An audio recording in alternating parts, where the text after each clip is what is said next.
রাজস্থানের বুক চিরে ইতিহাসের অমর স্বাক্ষর হয়ে আজও দাঁড়িয়ে আছে জুনাগড় দুর্গ। বিকানের শহরের মাঝে অবস্থিত এই দুর্গ এক মহাকাব্যের মতো, যেখানে রাজপুত বীরত্ব, মার্জিত শিল্পকলা এবং ঐতিহ্যের এক অপূর্ব মিশ্রণ রয়েছে। জুনাগড় নামের অর্থ পুরানো দুর্গ, কারণ এটি একটি পুরাতন কেল্লার উপর নির্মিত।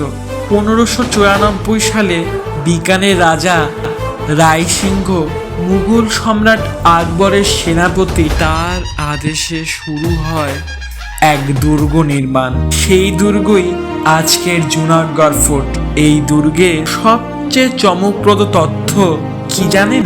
এই দুর্গ কখনো দখল হয়নি। মাত্র একবার 24 ঘন্টার জন্য এক বিদ্রোহী সেনাপতি হাত পড়েছিল, কিন্তু পরের দিনই রাজপুত বীরেরা পুনরুদ্ধার করেন। দুর্গের প্রবেশ পথের নাম সুরজপোল।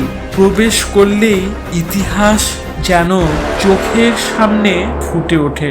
ফোর্টের ভিতরে একের পর এক চমক, অনুপ মহল, কাঠের খোদাই, সোনার পাত, বসানো আসবাব যেখানে রাজ দরবার বসত, চন্দ্রমহল, আয়নার কাজ, দামি পেন্টিং, রাজাদের বসবাস, ফুলমহল, রঙিন ফুলের প্যাটার্ন, শান্তি ও ঐশ্বর্যের মিলন, বাদল মহল, মেঘ ও বৃষ্টি চিত্রকলা দিয়ে সাজানো, যেন প্রকৃতির সঙ্গেই বসবাস।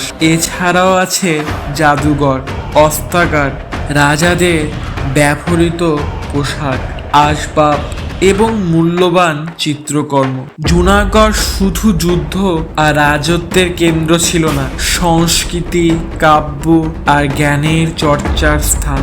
রাজারা শুধু যোদ্ধা ছিলেন না, ছিলেন শিল্পের পৃষ্ঠপোষক। জুনাগড় ফোর্ট এক দুর্গ, এক গর্ভ, এক জীবন্ত ইতিহাস, রাজকীয় বিলাসিতা আর শিল্পের অপূর্ব সমাহার। আপনি শুধু একটি স্থাপনা দেখবেন না, আপনি ইতিহাসকে ছুঁয়ে দেখবেন।